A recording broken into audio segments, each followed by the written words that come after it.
I came home that day expecting nothing more than a quiet evening with my family. Instead, I found my life shattered in an instant. My wife, the woman I trusted with my soul, had been living a double life. The kids I thought were mine. Lies. Every moment, every word she spoke was a betrayal. But I didn't crumble. I plotted my revenge, and I took everything back. Now she's left with nothing. Her wealth, her lies, her power, gone. I won't be the one who loses in this twisted game. This is my story, and it's far from over. People often say that you have to hit a low point before you can start to improve. I got what this meant when my life fell apart over a year, starting when my wife told me she was leaving me. It's common to hear that husbands are often the last to know what's really going on. I'm not sure if it's because we love our wives so much that we can't see the truth, or if we want to protect ourselves from hurt, or maybe some of us just miss the warning signs. After a long day working as a tradesman and helping my father since high school, I parked my truck next to my wife's car. I walked inside, but it was eerily quiet. Even though my kids were now teenagers, they usually came to say hi when they heard my car. In the kitchen, I found my wife sitting at the table with a bottle of wine and a glass beside her. When our eyes met, there were no smiles, and a heavy feeling came over me. "Where are the kids?" "With my parents."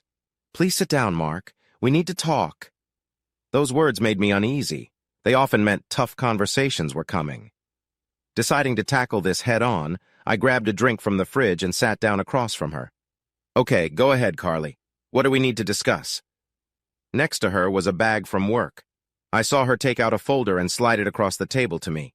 "This is a separation agreement that I've been working on with my lawyer for the past month." "Who is he?" I asked.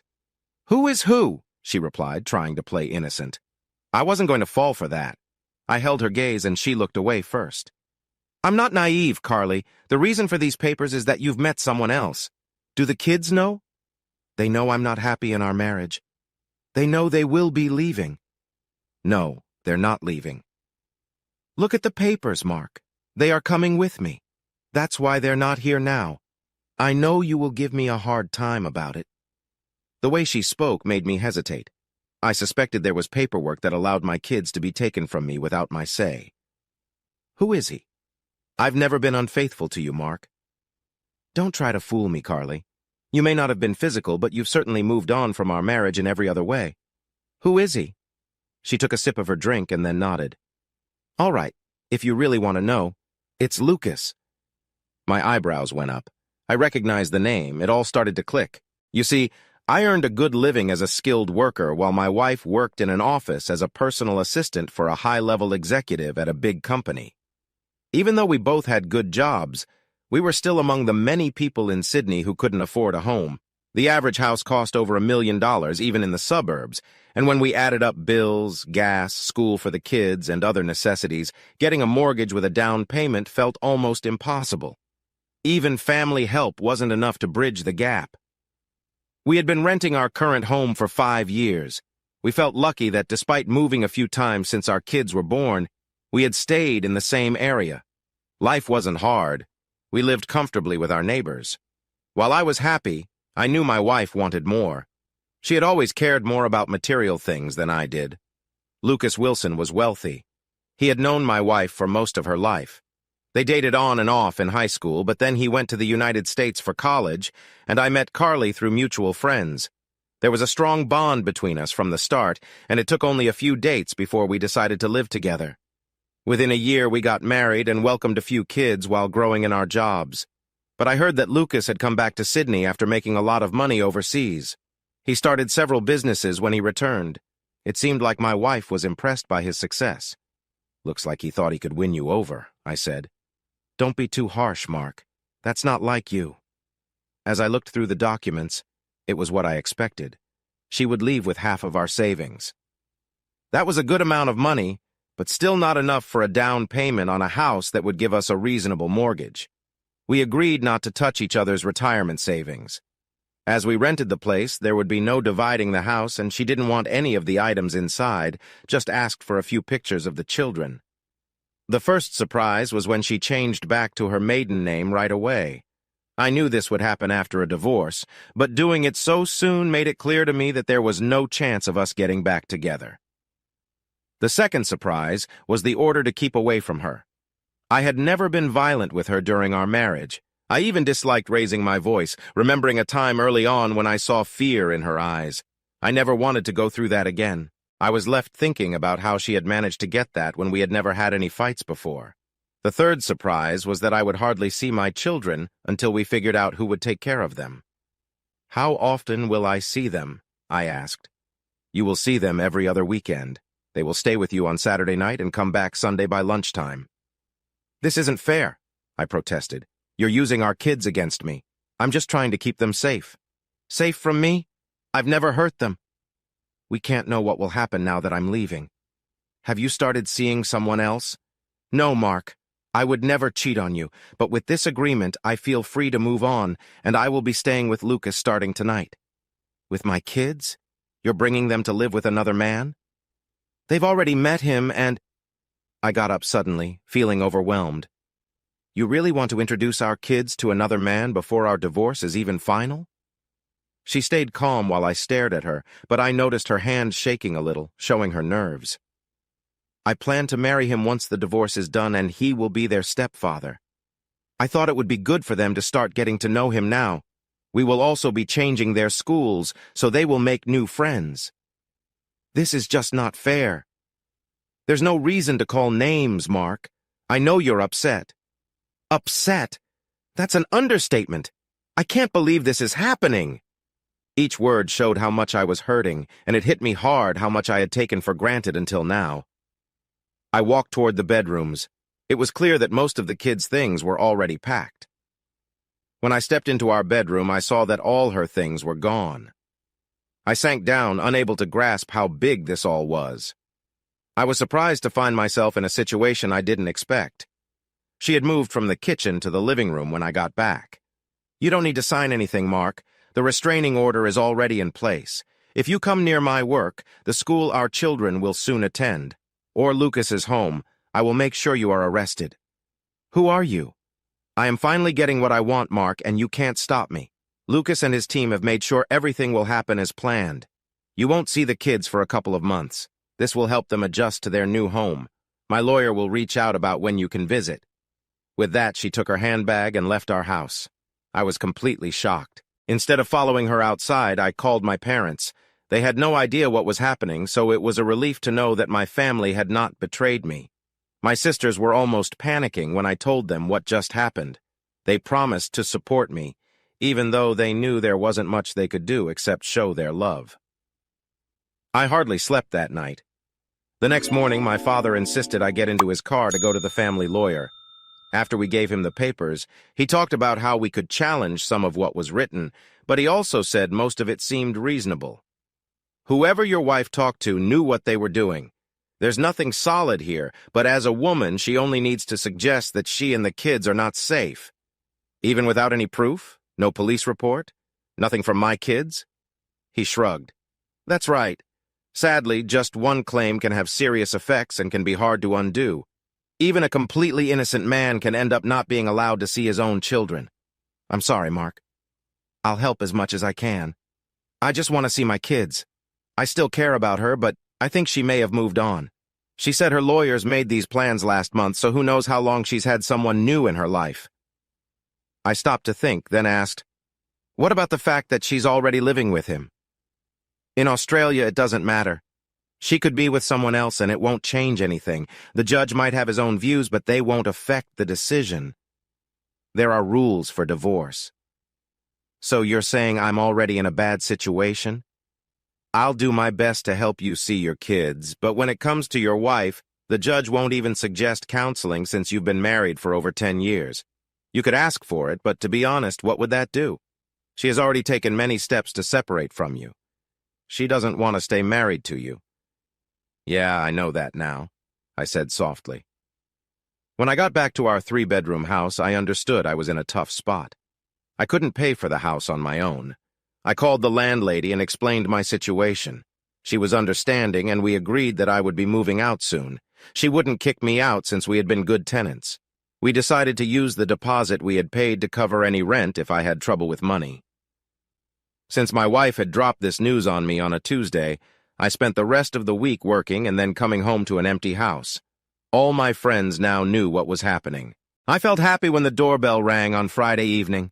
I opened the door to find my 6 closest friends, and it meant a lot to have their support, along with that of their spouses. They had come ready with drinks and snacks, gathering in the back as I told them everything that had happened. "Did you know anything at all?" Julie asked. I've never really shared much about my personal life, but we spent time together on Sunday night before everything changed. There were no signs at all. She was as loving as ever. She hadn't been working longer hours or hanging out with friends. It was like nothing was wrong. I thought about asking her parents if they noticed anything, but I figured they would just support her. They liked me, but I had a feeling they thought she could find someone better. "What are you going to do now?" Stephen asked. "I'm planning to look for an apartment this weekend. I can't afford to stay here. Just having a place of my own in Sydney is really hard. You either live with your partner or get a roommate to help cover the rent." I spoke with my landlady, and while she was sad to hear I'm leaving, it's still her job to find someone new to live here. I'm sure she'll have a new family moved in within a week after I go. "What are you going to do about her?" Mike asked. "There's nothing I can do. She even got a legal order against me." I could hear the surprised gasps from almost everyone around. "Yep," she said she was scared during the divorce. "I can't even see my kids for the next couple of months. My lawyer has talked to hers. She can't take all my money or anything. We both earn about the same, but she could really affect how things are for the kids." "That sounds really hard," Stacy said quietly as she stood up to give me a hug. "I'll let the others know and see if we can help you find anything out." I'm guessing none of you knew this was coming? All my friends promised again that they had no idea my wife would behave this way. That night, I ended up drinking more than I planned. I was surprised that the only tears I shed were about my kids. I still cared for my wife, but I felt very bitter and angry towards her because of how she had dealt with everything. The next morning, I walked slowly through the house. I heard noises as Mike and his wife came in from one room, and Stephen and his wife came in from another. They didn't want to leave me alone after seeing that I was upset. Even though they trusted me, they were still worried I might make a bad choice. On Saturday, I reached out to several agents and ended up visiting 6 apartments in the afternoon. They were all nearby. I didn't know where Lucas lived, but I guessed it was either in the eastern suburbs or north of the bridge, places we could never afford. The estate agent was kind. As I told her my story at her desk, she was direct with me. "She moved on, Mark. I don't want to put you down, but that's how most people will see it." I've heard of things like this. You never think it will happen to you. I knew Lucas was back in Sydney. She hardly talked about him before or after he came back. That was probably her way of keeping me from worrying about his feelings for her. "I'll be here tomorrow if you want to look at a few more places. I have a couple of townhouses that fit your budget." "Are there any near my parents and sisters?" I asked, giving her their addresses. My sisters hadn't moved far. They stayed just a suburb or 2 away. I think that's a part of our Italian roots, at least on my mom's side. She didn't want me to move out when I started living with Carly, and I knew the person who would feel this the most would be my mom. She had always treated Carly like family. My dad would probably just tell me to stay positive and get through it. I didn't want to hurry with moving, and the real estate agent named Katie called me every few days with ideas. We met up the next weekend on both days, even taking a break for lunch to chat and get to know each other. She was nice and professional, but I knew she wanted to make a sale. Still, I felt good when we said goodbye on Sunday and she told me, "I think your wife is making a mistake. You're a great guy, Mark." That kind word made me feel shy. Considering how sad I was feeling, it was nice to hear that from someone. Then she gave me a quick kiss on the cheek and promised me that things would improve. 6 weeks after that Tuesday evening when my wife left, I moved into my new townhouse. It was just a small 2-bedroom place, since anything with 3 bedrooms or more was too expensive. I didn't want to get rid of all my furniture, so I put a lot of things in storage. I still hoped I might meet someone special someday. My soon-to-be former landlady felt sad to see me go since she knew my situation. She was an older lady who owned several properties, and she gave me a warm hug before I left for the last time. I moved in on a Saturday and spent most of Sunday getting my new place ready. I didn't want it to feel empty because I was still hoping my kids would visit soon. I hadn't heard from them at all, and I had a restraining order that stopped me from contacting my soon-to-be ex-wife and children. My lawyer argued that I could seem harmful just by calling them. Even he was frustrated with what my wife had done. "Have you heard when you can see the kids?" my mom asked when I visited her for Sunday lunch the following week. My mom had Italian roots but was born in Australia. My grandparents moved to be with the big Italian community that used to live in the inner west of the city. My grandmother was an Italian citizen and returned to Italy to study.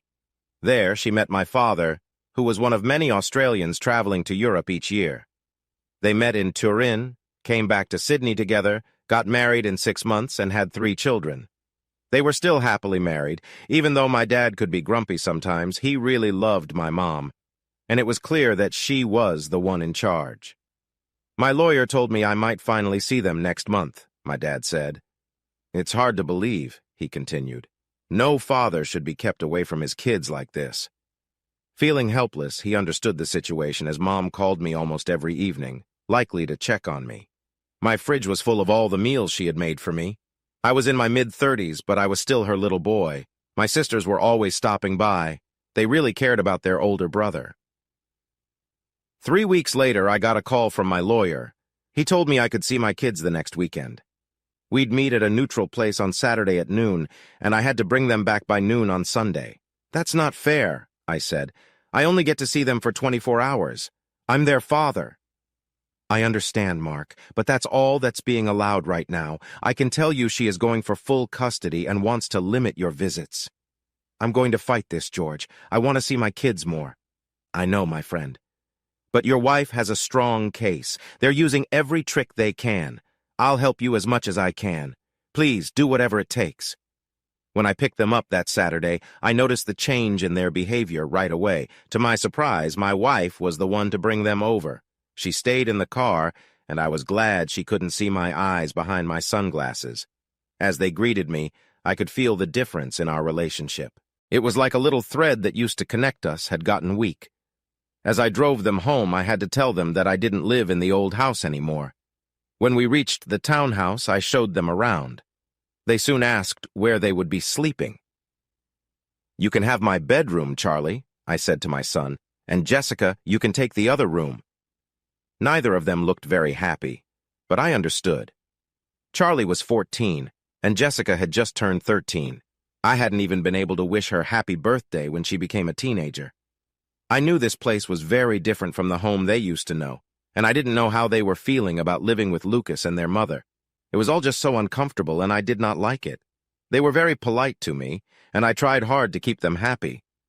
But after they went to bed, I couldn't shake the feeling they might have been bored with me.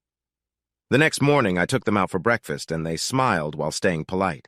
When I dropped them off, they gave me a quick hug before getting into their mom's car. I noticed that the Toyota had been replaced with a Mercedes-Benz that had a special license plate with her name on it. At least I could call my kids during the week from then on. At first, they were excited to talk to me when I called. However, our visits still felt a bit awkward. It seemed like they wanted to show they cared for me, and I wanted to show my love to them. But it felt like we were just going through the motions. I didn't want to pretend for them. I sat the kids down and talked to them about what was going on, but I also learned a lot from them every time we spoke. It was clear that their mother was having an influence on them, and Lucas was trying hard to get their love. My son had always been a little version of me, but my daughter held a special place in my heart.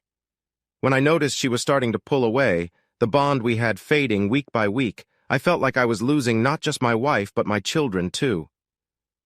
One Thursday night, about 4 months later, and with divorce on the way, I was surprised to see Carly's name on my phone. I hadn't talked to her since the night she left. I didn't really want to answer, but I figured she'd only be calling about the kids. "Hello?" I said when I picked up. "Hi, Mark. It's Carly." "What do you need?" I asked without much warmth. "You don't have to be rude, Mark." I took a deep breath and counted to 3. When I didn't say anything, she went on. "I'm calling to let you know the kids won't be coming this weekend. They have other plans." And there it was. If I forced my kids to come visit me, they might see me in a bad way, and our relationship would suffer even more. If I didn't ask them to visit, I could appear irresponsible to the court, which might ask why I wasn't trying to spend time with them. "Can I come see them?" I asked. "I don't think so, Mark," she replied. "Can I have them for a night during the week?" "That's not possible with their new school schedules." "You can't stop my kids from visiting me, Carly. They are our kids, not just yours.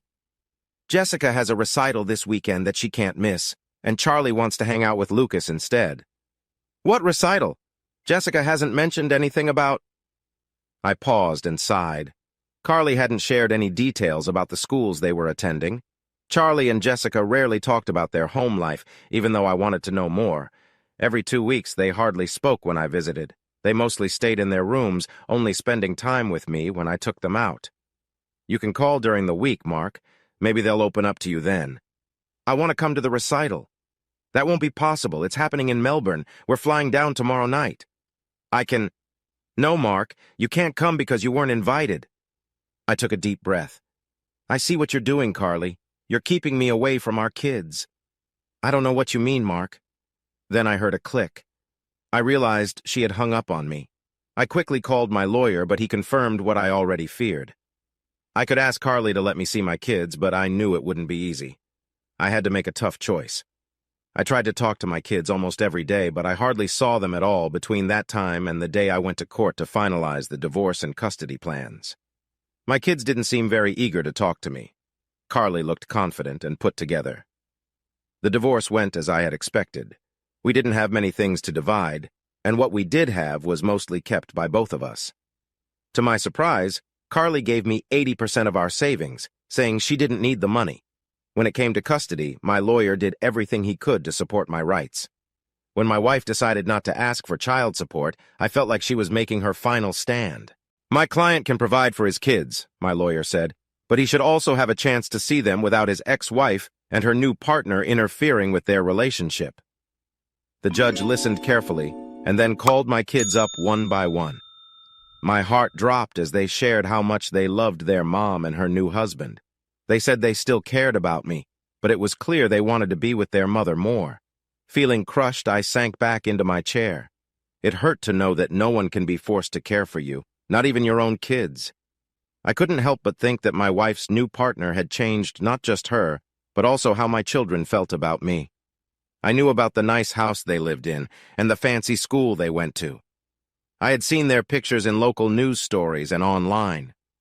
The court made a decision about custody. Even though I wanted to have my kids for at least 2 nights a week and every other weekend, the judge decided against it. The judge thought that the current plan was better for the kids because of how far apart our homes are. After the hearing, I went to my children. I could see my son looked worried and wouldn't meet my eyes. I wanted to show how upset I was about this situation, but I stayed calm. "Is this really what you want?" I asked. They both nodded. "I'll be at the meeting place every other Saturday. I'm not going to make you come see me, but I want you to know that I love you." As my ex-wife and her partner walked away, my son glanced back at me for a moment before moving on. My daughter paused for a second, then walked back and hugged me tightly. I felt really sad and said softly, "I do love you, sweetheart." She gave me a sad smile, kissed my cheek, and quickly ran after her mother and brother. The next week, my friends and family insisted that I shouldn't be alone. I went to work and came home, and soon after there was a knock at my door. I tried to call them every night. I had their phone numbers, but it wasn't until Thursday that my daughter picked up. We talked for just a few minutes before she said goodbye. The following Saturday, I got to the meeting spot and waited until noon. After trying to reach Carly several times, she finally answered, "It's clear they don't want to come, Mark. Just go home." Then she hung up quickly. It took 2 months before I saw them again, and this time only my daughter was in the car when my ex-wife arrived. My daughter gave me a quick hug, looking like she was with me out of duty. The next day we arrived at the meeting spot and waited quietly for her mother to show up. I turned to her and asked, "Do you want to visit me again?" She looked down and started to shake and cry. I was still her father, and I loved her. So I leaned over and hugged her. She didn't say anything, and I cherished this last moment we had before her mother came. Okay, sweetheart, I know the answer now. You know I will always love you, right? I felt her nod. I pulled back just enough to kiss her forehead. Please tell Charlie I love him too. I will, Daddy, she replied softly. She didn't say she loved me back before getting out of the car. I couldn't remember the last time either of my kids said that to me. I always ended my calls with them by saying those words. I glared at my ex-wife as our daughter got in the car. Her sunglasses covered her eyes, but I could feel that she didn't seem to care at all. The following months were difficult. Every night I called my kids. They hardly ever picked up, so I started leaving voice messages to tell them I loved and missed them. Every second Saturday, I would wait at the meeting place for them to arrive, but Carly had blocked me from reaching out. I couldn't ask the police for help since it was a private matter, and my kids had made it clear they didn't want to see me. Carly got married to Lucas 6 months after our divorce. It made the news, but what hurt most was seeing my kids in the pictures. They looked happy, and it broke my heart. Since the night Carly left, I had gone through many painful moments. I learned to cope, but the way she worked to keep my kids away from me was almost too much to bear. The hardest moment came a year after Carly's wedding. When an unfamiliar number showed up on my phone, I usually ignored such calls, but this time I felt curious. When I picked up the phone, I was surprised to hear Carly's voice. Hello, Mark. What do you want, Carly? Why can't you be nice? I am the mother of your kids. I used to be your husband. But you are also someone I don't want to talk to ever again. The call ended, and honestly, I felt a little better for a while. The phone rang a few more times, but I answered and hung up without letting it go to voicemail. For the next 2 weeks, the calls kept coming until one day I got a call from my daughter. I knew it wasn't really her calling. I wasn't fooled. What do you want, Carly? Stop with the games, Mark. I need you to come this Saturday. We have something important to discuss. Unless you're ready to talk about letting me see the kids more, I don't have anything to say to you. That's exactly what I want to discuss. I had no idea what I was getting myself into. I knew it wouldn't be easy. I felt uneasy, thinking my wife might not be honest with me. I asked George to come along, and my 2 sisters wanted to support me too. As I drove up to their big house, the gates opened by themselves. Arriving in my truck might seem unusual in their neighborhood, while my sisters followed in another car. A butler met me at the door and took me to a large dining room where I was introduced along with my lawyer. Everything seemed fancy, but I knew my ex-wife liked things like that. She was sitting with her husband and my kids, along with 3 other people I recognized as their lawyers, the same ones who had helped them during the divorce and custody talks. I noticed my kids hardly looked at me when I sat down. What are we talking about? I asked plainly. Is that really needed, Mark? Carly replied. I know you've been trying to change how our kids see their mother and her new partner for the last couple of years. I think it's time they learned the truth about her and him. I hope he realizes what's really happening. The only reason I won't say more is that I still think they're too young to understand. One of the lawyers cleared their throat, stood up, and walked over to put some papers in front of me. Please look over these documents, Mr. Fontana. We hope you can sign them today. It was adoption papers. She wanted me to give up my rights as a parent so her new partner could adopt my kids. No way, I said, standing up and pushing the papers back to them. They are my kids, my family. You can't take my children from me, Carly. I can't believe I ever loved you. My sister was right about you. Let's go, George. As we stepped outside, he looked at his watch and chuckled. Wow, Mark, that took you just about 5 minutes. I thought you would have left after 2. One thing I knew about Carly was that she was not one to back down. I ended up blocking her number. Later, I had to block my children's numbers too. Even her parents tried to reach out to me. I think I surprised her dad when I insisted he had to stop contacting me. It was only when my mom showed up at my door that I realized things were serious. Sitting down with a cup of coffee, she looked sad, and I knew it was because of what she had to say. Carly has included in the agreement that even if you give up your rights, she will make sure we can still see our grandchildren. We will still be recognized as their grandparents. We haven't seen them in so long, Mark. I know this is hard for you, but she said if you sign the papers, we can see them right away, the next day. But I can't, can I? I'm really sorry, Mark, I am. They are our only grandchildren. I love them so much, just like their father. I hope I can talk to Carly so she might change her mind. Mom, she's done everything she can to ruin what I had. Your children are still young. They will remember how much you care for them in time. It's clear what she has done to your family. Mom, if I sign those papers, I'm finished. I'm leaving. What do you mean? If they make me give up my kids, I'm gone. I won't stay in Sydney. I might not even stay in Australia. I'll get a passport and go to Europe for a while. How will you pay for that? I leaned back in my chair, took a sip of my drink, and nodded to myself. It might seem bad to some people, but I felt trapped. There's going to be a cost, I whispered to myself. The next evening, Carly called me. I knew she must have talked to my mother. I decided not to visit their house again, so I suggested we meet somewhere neutral in the city. I told her to come by herself. When I arrived, she was already waiting for me.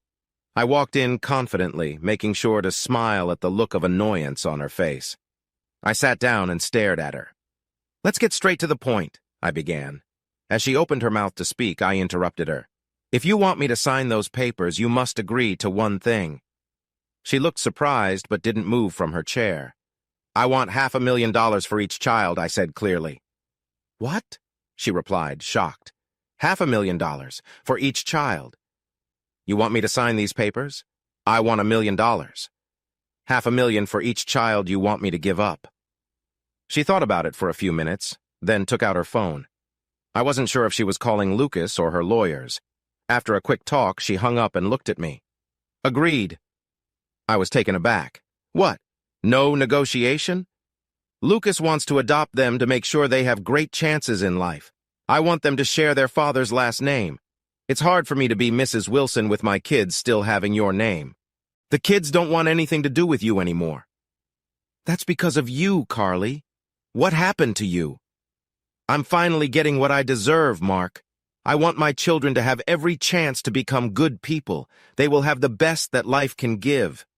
For Lucas, $1 million is now something he finds casually, like loose change in the couch. I'll sign when I have the money. To make sure you are not trying to cheat us, you will sign the papers at the same time the money goes into your account. I will call you with a time and place. A week later, I was in the office of her lawyers. It was clear they were the kind of lawyers who charged a lot for their time. George felt small next to them. It reminded me of a scene in a movie where one person had just one lawyer, while the other had a whole team of expensive ones. There was not much talking as I went over the papers several times, picking up the pen to sign but then putting it down again. At least Carly was thoughtful enough not to bring Lucas or the kids along. I wouldn't have been able to look them in the eye.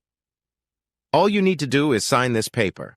I hit enter on this laptop and you get $1 million. We both get what we want, Carly said. You've ruined everything I cared about, Carly, I whispered. You have no feelings. Mark, when I die, that's it. You're the one who believes there's something after this life. I think when it's over, the lights just go out. Mark? George asked, and I looked at him. He gave me a nod. Just sign the paper, buddy. I know you don't want to. I know it's hard to hear. But the kids aren't even here to say goodbye. Where are they? I asked. With Lucas and my parents, having a good time like they should. Tomorrow I will invite your parents over for lunch so they can spend time with their grandchildren. You're a really awful person, I said, glaring at her. I hope you face what you deserve for what you've done. But I signed the paper. She clicked a button on the laptop, opening my phone and banking app. I saw that the money transfer was almost instant.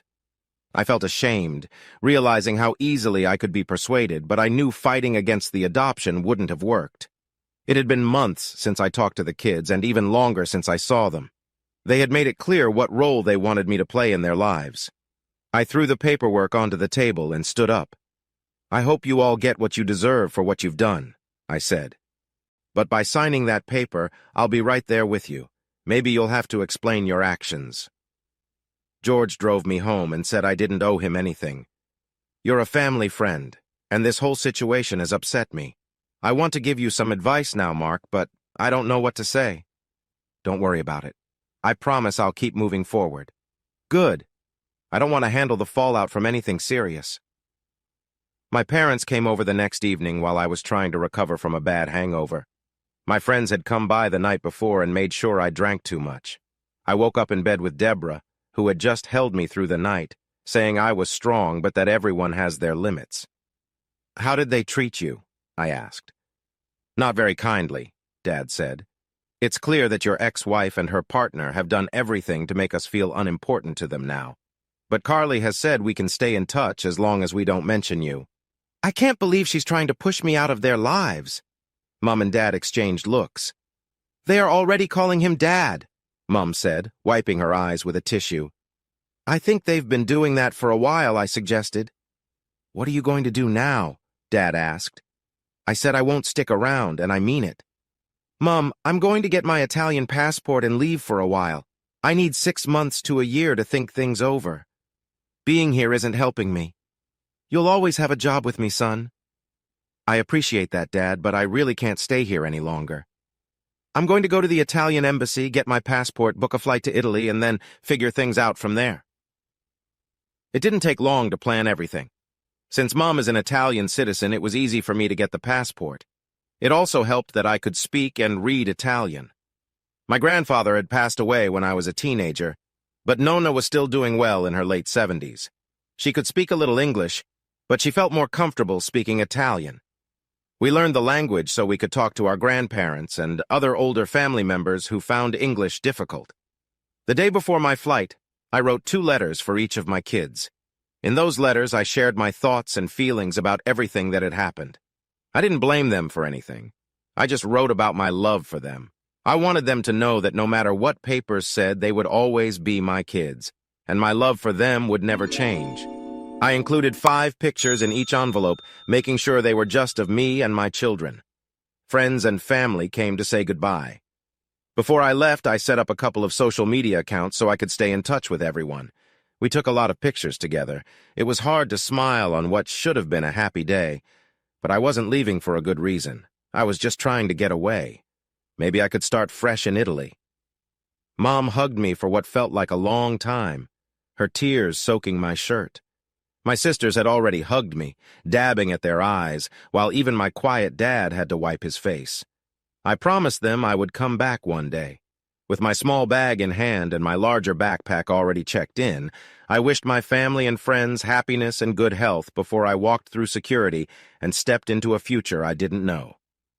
The first month of my trip was all about exploring on my own.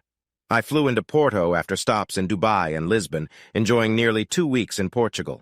I traveled south toward Lisbon and then to the Algarve, mostly around Albufeira, before heading east into Spain. Portugal was beautiful and much cheaper than I had thought. Everyone seemed to know at least a bit of English. But I found that knowing some Italian helped too, since Portuguese is similar to Spanish and French. I did the typical tourist activities but spent most of my time relaxing in the sun whenever the weather was nice. I didn't meet many people.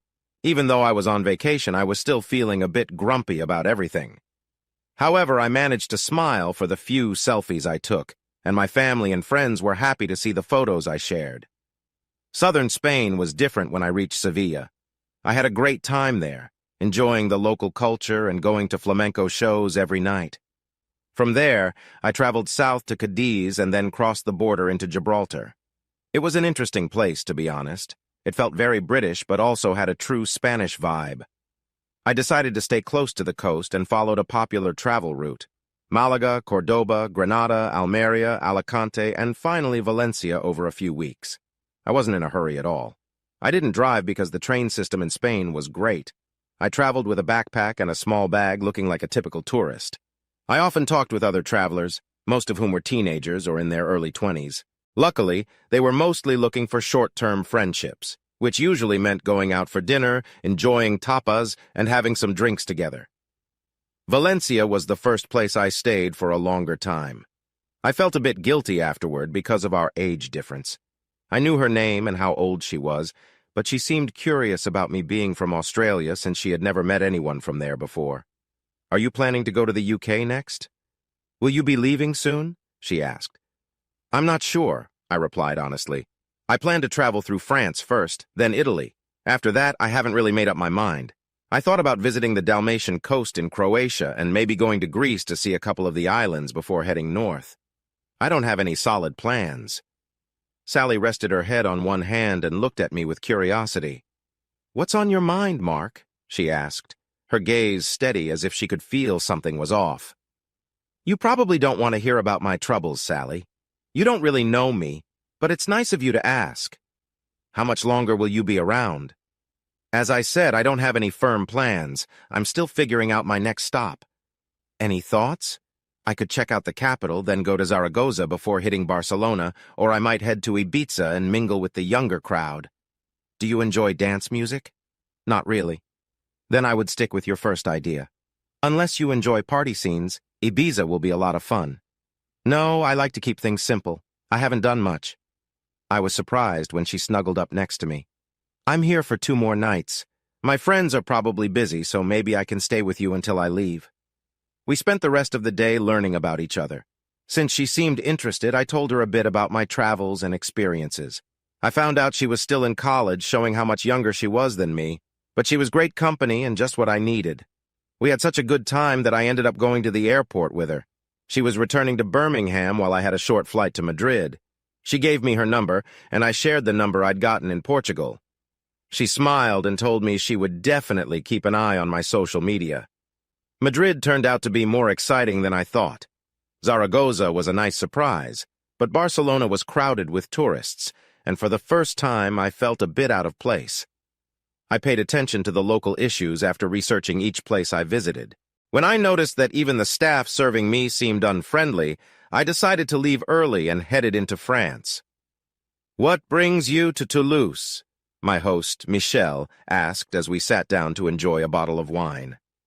I had arrived in the late afternoon, and he was very welcoming and spoke good English. I thought it might be interesting. I crossed the border from Spain. I considered going to Andorra, but it was a long journey either by bus or car. It was much easier to come here, take a look around, and then decide where to go next. "I can suggest some places for you to check out while you're here," he offered. "Are you going to spend a lot of time in France?" "I'm not sure. I haven't really made any plans. I have some places in mind that I want to visit, but I won't worry if I miss a few." "I already have a suggestion for you, Mark.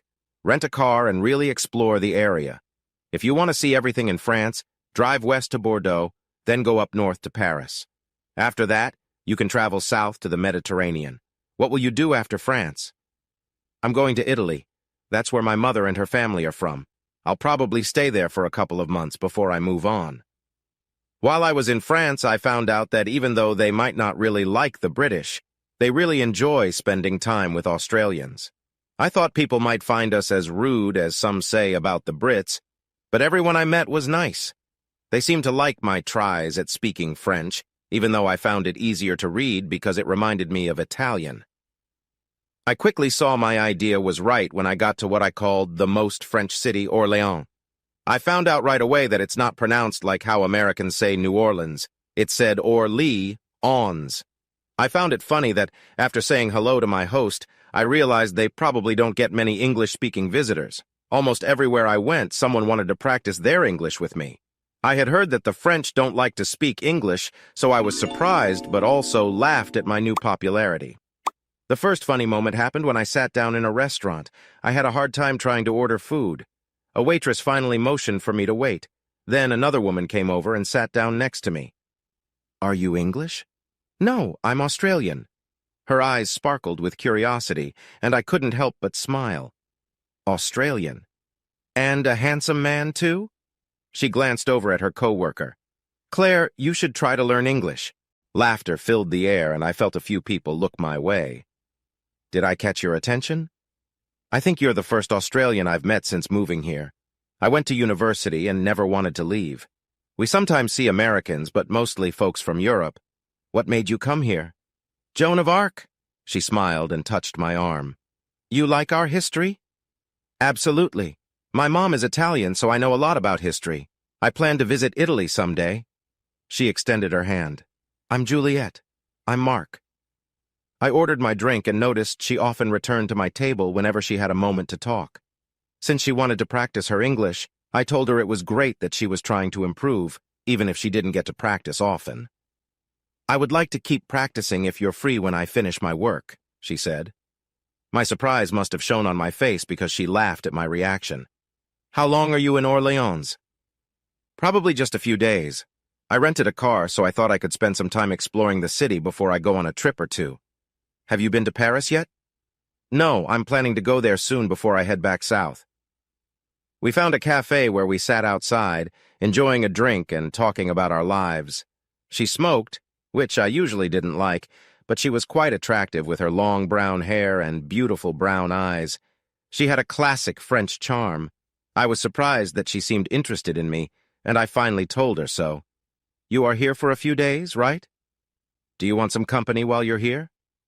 I was surprised by her honesty. After being married for so long, I had almost forgotten how straightforward some people could be. "I'm single, and have been for a few months now. I'm not looking for anything serious, just someone to spend a few fun evenings with."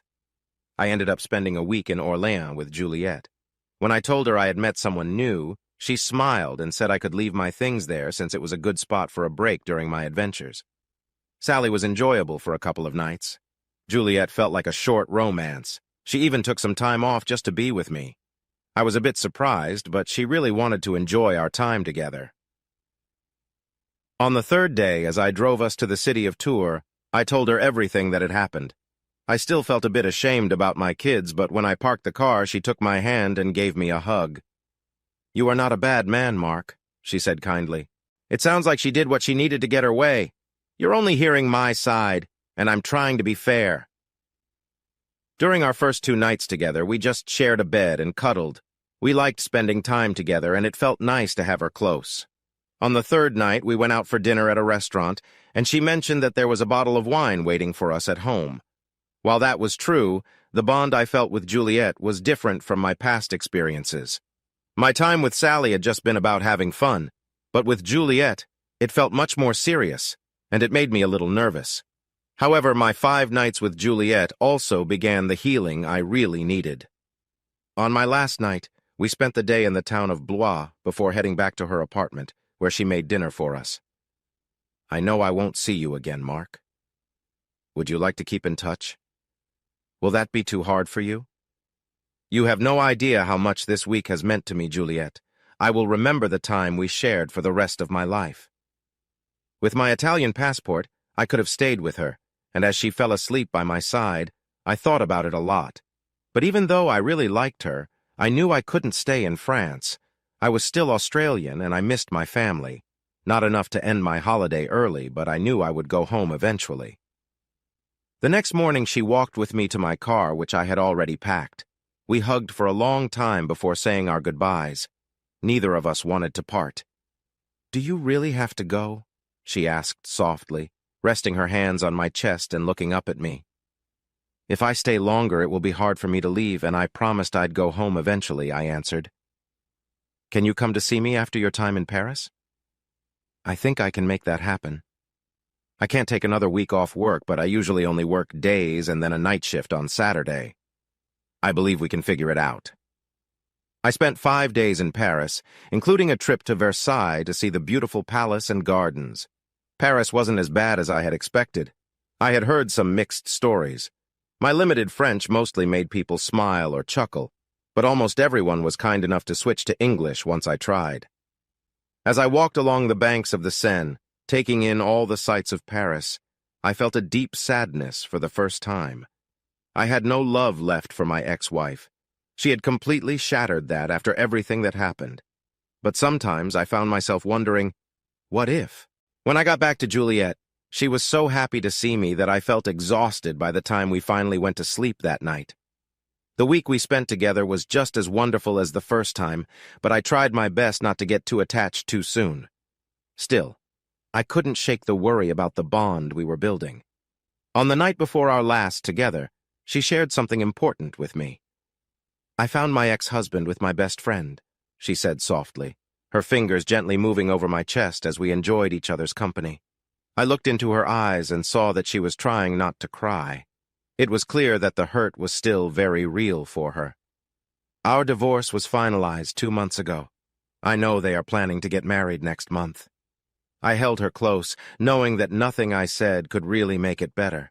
All I could manage was, "I'm sorry." As much as I've helped you, Mark, you've made me feel special. I have spent so long blaming myself since the day I found them together, wondering if I messed up. He said some really hurtful things. At least my former best friend didn't say a word. Why didn't she say anything? I don't know. I haven't talked to her since that day. I just kept thinking about why he would betray me. I cared so much for him. We had many happy times together. I did everything for him, but it still wasn't enough. I've realized that some people can be really hard to figure out. Her words made her laugh a little. A part of me wishes you could stay with me, Mark, but I know you need to go home to your family. If you stayed, it would lead to trouble for you. She held me even closer. And I can't go with you either because I feel the same about my family. I would love for you to meet my parents, but then there would be certain expectations. I feel like I have a fresh start, Juliet, I said. My ex-wife always seemed to want to bring me down. I still don't fully understand why, but these 2 weeks with you have helped me feel better about myself. I want to keep in touch with you, Mark. Is that okay? Even after we both move on, I'd like us to be friends. I would love that, Juliet. It was hard for me to say goodbye again. Juliet cried as I held her, and I had to fight back some tears, too. I hadn't fallen for Carly right away. Maybe that's just how I remember things. But the feelings I had for Juliet were strong and a bit scary. I knew leaving was what I had to do. I spent a few days driving south toward the Mediterranean. Then I took a couple of weeks to go east from Montpellier, passing through Avignon, Aix-en-Provence, Marseille, Toulon, and finally reaching Nice. I steered clear of any romantic relationships wherever I went. I wasn't the type to enjoy short flings. My 4 days with Sally were fun, but I focused more on being a tourist. I took time to relax and meet other travelers or friendly locals. Avignon was interesting, but I was let down by the old papal palace. I expected to see beautiful paintings and art, but the walls were mostly bare and the rooms felt empty. Nice was a great spot to relax. The beer was quite pricey, but luckily I didn't have to worry about money. I wasn't a fan of the beach, though. I preferred smooth sand instead of pebbles and stones. After dropping off my rental car at the Nice airport, I caught a train heading into Italy, starting my journey towards Turin. My mother went to university in Italy, where she met my father. They later left together, but our family mostly came from farther south near the city of Bari. Mom suggested I could visit that area. I looked at a map and thought I could travel south along the west coast of Italy toward Naples, then cross over to the east to visit Bari before heading north along the eastern coast. I found Turin and Milan beautiful, but I wanted to be near the sea again. I left Milan after just a few days and took a train to Genoa. Since I planned to spend a lot of time in Italy, I did some research and made my way slowly down the coast. Eventually, I reached the amazing Cinque Terre and spent a few days walking between the charming villages there. It was beautiful, even though I felt like just one of many tourists doing the same thing. Traveling south, I reached Pisa. There wasn't much there besides the famous tower and the nice park, so I decided to go east of Florence after just one night. Florence was stunning, and I thought I would stay for a few nights since I had been moving around a lot since I left Milan. The main square in Florence, or Firenze as the locals call it, was right next to the famous Duomo. I realized that speaking Italian made a big difference. Even with my Australian accent, once a local heard my story, they invited me to join them for lunch or dinner with their friends and family. When I told them I would go back to Australia at the end of my trip, they shrugged and mentioned that whoever she was probably had family there, too. "Where are you now?" Juliet asked one evening when I called her. "Florence." "Oh, I've always wanted to visit there. Is it as beautiful as I dreamed? Some of the buildings are really stunning. We don't have anything like that in Sydney, that's for sure." "That's another place I want to see someday, Mark. If you ever come to visit, I would love to show you around. Do you miss me?" "Every day." "I miss you too. My friends saw that I was feeling sad for a couple of weeks after you left. They tried to set me up with some guys, but I just don't want that. I'm sorry, Juliet. There's still a part of me that didn't want to go. I want to ask if—" She paused, and I knew what she was trying to say. "You want to know if I'll be near that place again?" "Yes," she said softly. "I know I shouldn't, but I really want to see you again, Mark. I can't promise anything. Have you been with anyone since you left me?" "No, I haven't really felt like it. I wouldn't be upset if you had. We never made any promises. If I meet someone and things get serious, I'll let you know right away. I'd do the same for you if I knew I wouldn't be back. Just don't forget me, Mark. That won't happen. Whenever I thought of Juliet, I smiled, and people seemed to enjoy a smile. Friendly faces would often greet me back. I hadn't felt like smiling in a while, but talking to Juliet always made me feel better. The next time I talked to her, I shared how I felt. Luckily, she laughed and promised me that she wouldn't be upset if I had a little fun. Just don't get too attached to her, she said. After visiting Florence, I traveled south towards Siena before heading back to the coast, checking out small towns and villages along the way. Speaking Italian really helped, and I had no trouble when I entered places where the locals didn't speak any English. My accent caught their attention, and I received more than one invitation to dinner with a family. Rome was amazing. Yes, it was old, a bit rough around the edges and busy, but you can't see over 2,000 years of history and not be amazed. I treated myself to a nice hotel just a short walk from the Vatican. Juliet wanted to hear all about it again, and when I invited her to join me, she was thrilled. I was at Fiumicino Airport when her flight landed, watching her face light up when she saw me as she came through the arrival gate. She placed her suitcase down and walked over to me, looking very happy. I have a whole month off. My boss knows what happened to me, and almost all the girls know about you. They are all excited to meet you now. I think we should plan some fun activities then, I said as I picked up her suitcase and headed outside. We can stay here a few more nights.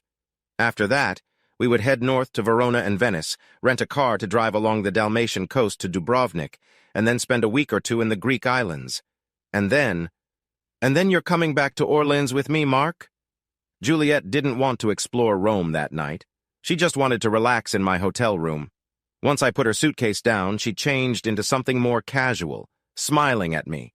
She always liked to make me happy. I appreciated her cheerful nature, and we enjoyed each other's company in a warm and friendly way. The bond we had grew stronger as we enjoyed our time together. After having a great time, we decided to travel south to Naples. Besides exploring the nearby ruins of Pompeii, we didn't find much that excited us, so we rented a car and drove to the beautiful Amalfi Coast. After spending a few nights there, we took the main road through Italy to Bari. I had the address for my grandmother's sister. When I knocked on the door, a woman who looked a bit like my nonna answered. She saw me and immediately started to cry. "Marco!" she exclaimed, wrapping her arms around me. Then she shouted in Italian, "Tommaso, he's here! Tell the family, let them know the Australian is here!" Just so you know, I was named Marco Alexander Fontana when I was born. My mom picked my name and added an Italian touch, but I usually go by Mark for simplicity. My father's name is Alexander. I later learned that my mom wished his name had an Italian touch, maybe Alessandro. Even though my last name sounds Italian, my dad didn't know much about our family background beyond a few generations.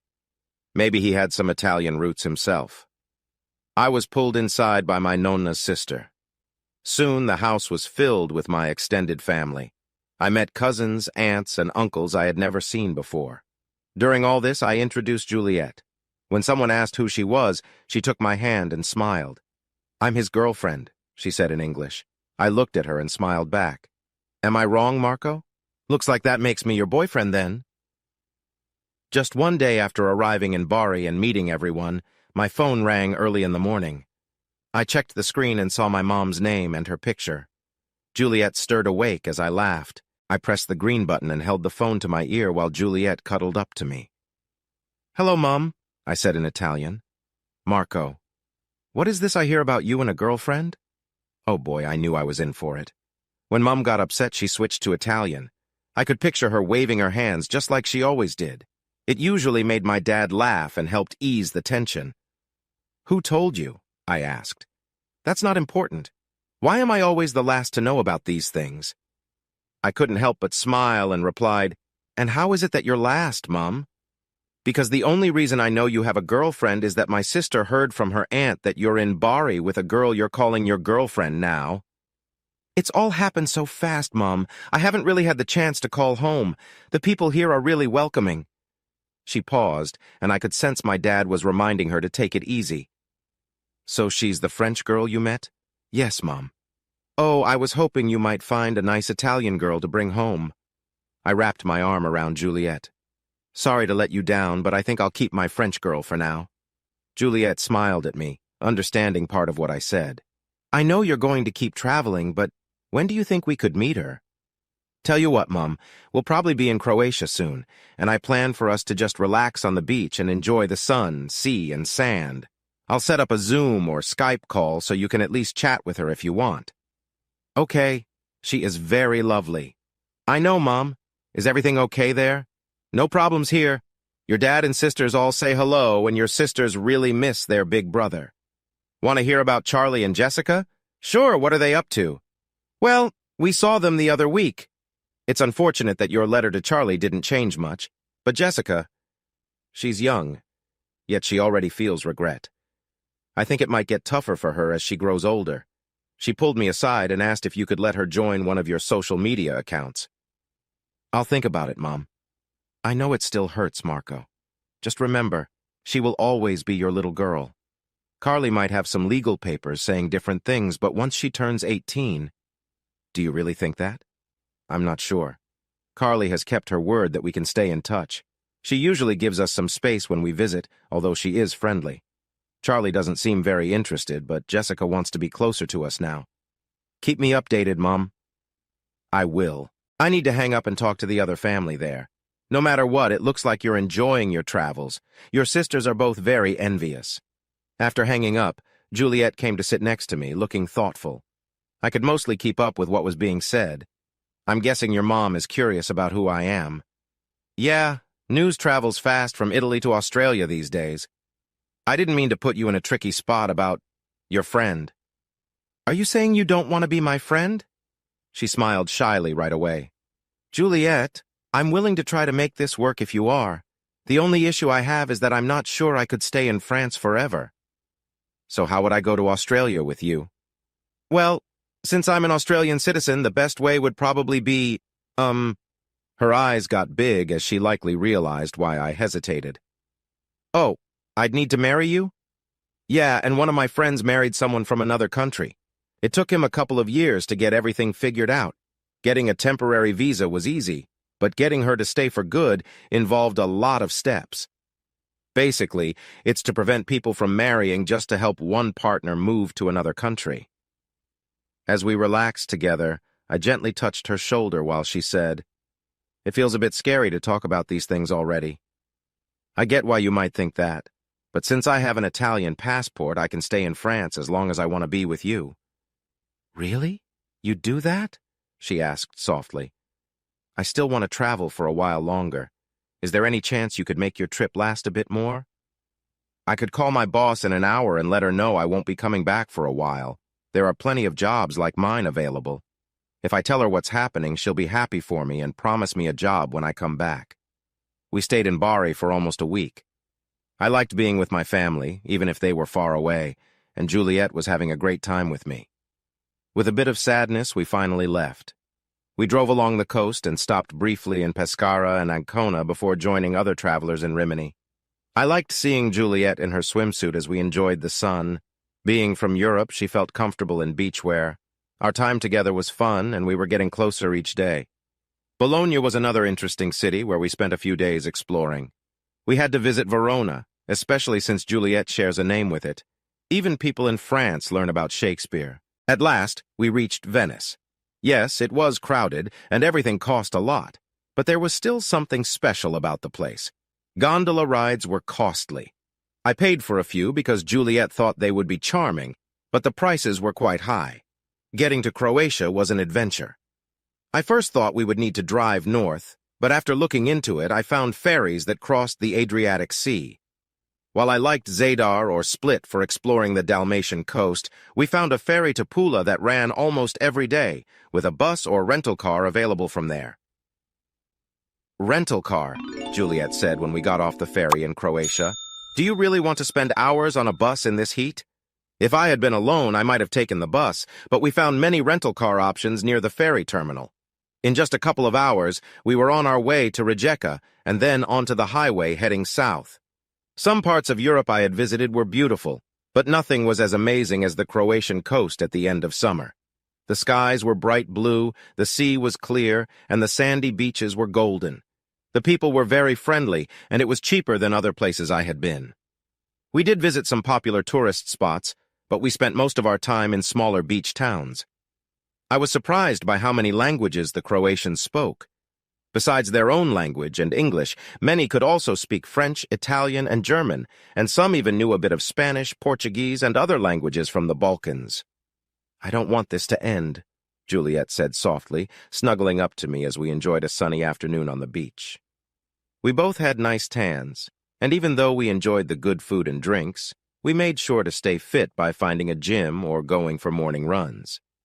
"There's no hurry for you to go back now," I said. "But we can't stay on vacation forever," she replied. Juliet knew I had some money after everything that happened back home.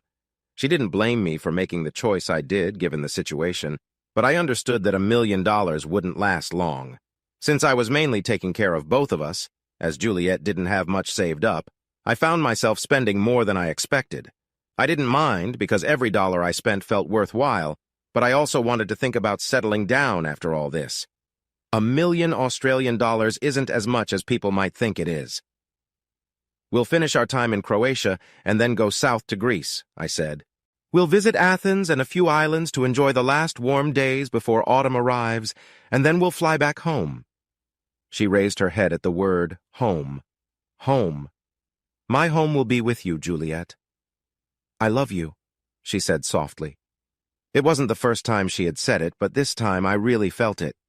I understood that we would have to make some tough choices soon. For now, we just wanted to enjoy our time together and see what the future brought. "I love you too," I replied, smiling at her. There was no one around us, which made our moment feel even more special. "If you decide to enjoy a moment on the beach, remember to bring a towel. Sand can still get everywhere, but it's not as bad as some people say." We decided we liked being in more comfortable places for the special times we shared, whether it was on a bed or a comfy car seat. In the end, we had to drive south to Dubrovnik, but that wasn't where our journey ended. We crossed the border into Montenegro, and we had heard great things about a town called Kotor. It was just as lovely as everyone said, and we enjoyed a wonderful few days there before heading to the capital to catch a flight to Greece. Athens was fascinating because of its history, but with many problems in society and the economy, we probably left sooner than we thought, ready to explore a few islands. We liked the smaller islands that felt more traditional instead of the bigger, more famous ones. After a couple of weeks, I could tell Juliet wanted to go home. I was also getting tired of traveling since we had been on the road for a few months by then. I always planned to stay in one place for a few months during my travels, so going back to Orleans with Juliet felt right. One morning, as she snuggled next to me like she often did, I told her I was glad to come back whenever she wanted. The next morning, we flew to Athens, then to Paris, and finally took a train to Orleans. We arrived outside her apartment just before midnight after a long day of travel. We stepped into her apartment, dropped our bags in the small living room, and went straight to the bathroom. We enjoyed a nice, hot shower before drying off and falling into her bed, quickly drifting off to sleep. The next morning, we woke up late and found there was nothing to eat in the house. So we headed to a nearby cafe for breakfast. I had a croissant and coffee, while Juliet had a croissant and a cigarette. She knew I didn't smoke, so she always popped a mint after having one. When I jokingly said it meant she loved me, she quickly replied, "I might give that a try for you, Mark. But maybe when I'm expecting—" We hadn't really talked about it yet. I knew she wanted kids, just like I already had some of my own. I wasn't close to 40 and wasn't worried about having more kids. She was 31, a bit younger than me, and thought that getting pregnant wouldn't be an issue. After breakfast, we went shopping at a big Carrefour just outside the city. I always thought French people shopped at smaller stores like the bakery, butcher, and cheese shop. When I joked with Juliet about it, she playfully tapped my arm and told me to stop, then said she usually got her bread from the closest bakery. "Mark, I will need to get back to work soon," she said a few days later. "Did you manage to get your old job back?" "Of course." She's an old friend who made it clear that my temporary position won't last. My question was, what will I do during the day? I suppose I need to find something to do. Since I can work legally here, what do you think? With your knowledge of Italian, you'll likely pick up French faster. I have two suggestions. You'd be great working at a bar, or you could teach English. Maybe I'll start with teaching for a bit, work on my French, and then try the bar later. Juliet smiled. That sounds great. Just remember, I usually work during the day, so try to avoid too many night shifts. You could come by and keep me company to keep the other customers from talking to me too much. She looked at me and grinned. I guess news would travel fast if a charming Australian man starts working at the bar. If you catch on to French quickly. She paused, narrowing her eyes playfully. Actually, I'm not so sure about this idea now. I picked her up and started to tickle her playfully.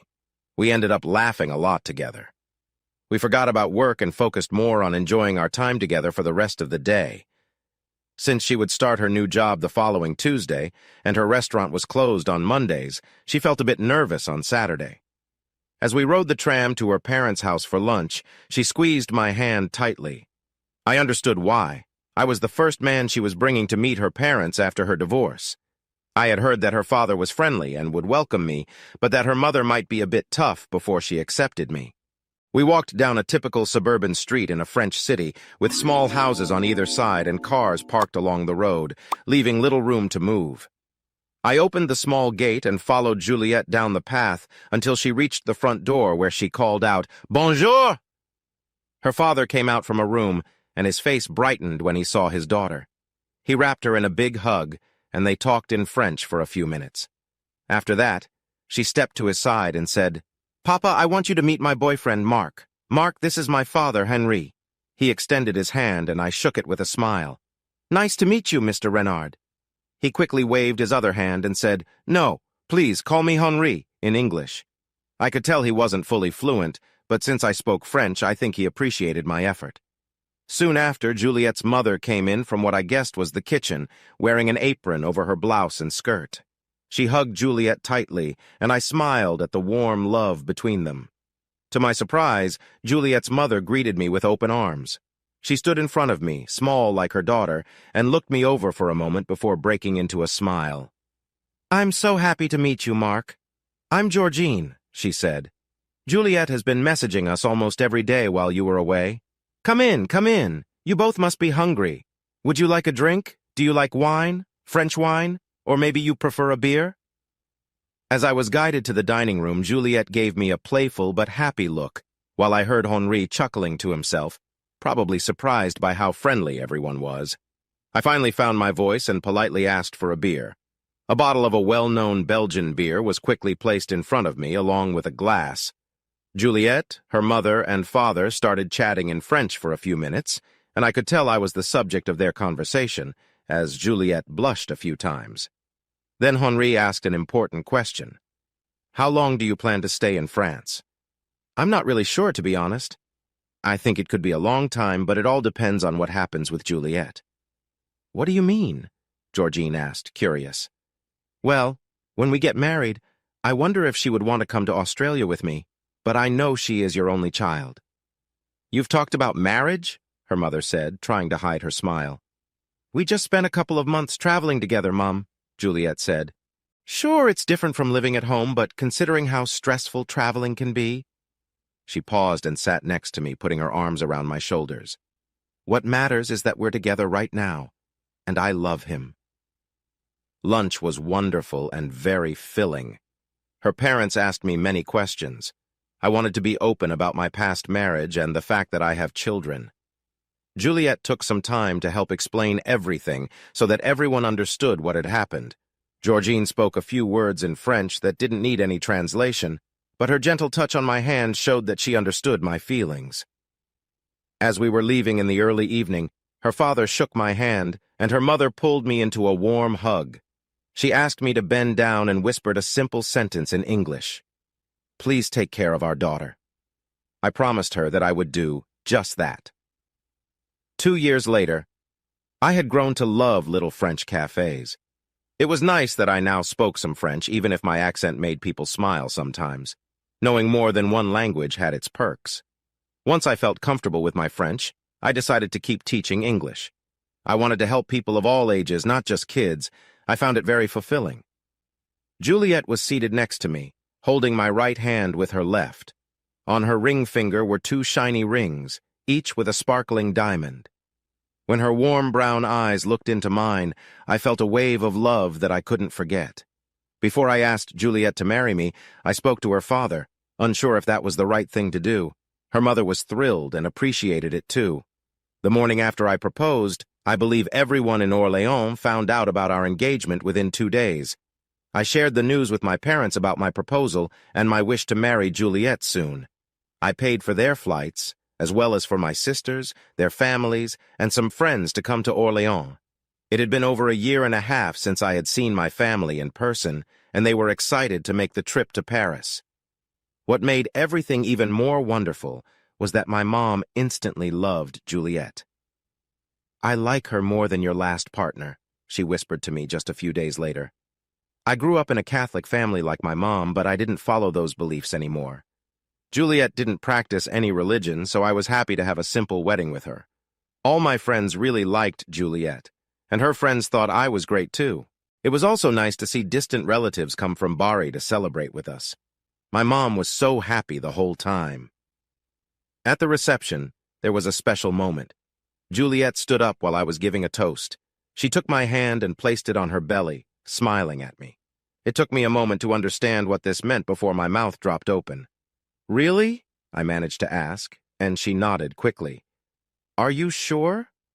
"The doctor said so a couple of days ago," she answered.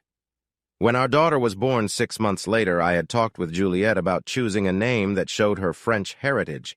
We finally picked Charlotte, a name that is common in English-speaking countries but has its roots in France. "Do you want to try for a boy?" she asked, pulling me out of my thoughts. "What?" was all I could say. Juliet laughed lightly, and I looked at the rings on her finger.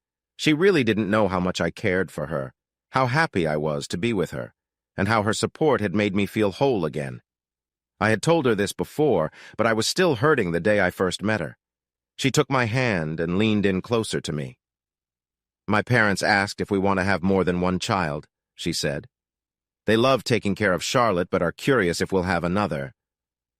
Would that be before or after we go back to Australia?" Maybe we should wait a bit longer so one child can be born in my country and one in yours." She shifted her chair and leaned against me as I put my arm around her. "Mark, do you still think about them?" "Every day," I replied softly. "You know that." "I do. I'm just—" She cuddled closer to me. "I've never met them, but I've seen all their photos, and I think about them too." Later that evening, after picking up our daughter, I noticed she was starting to talk and walk.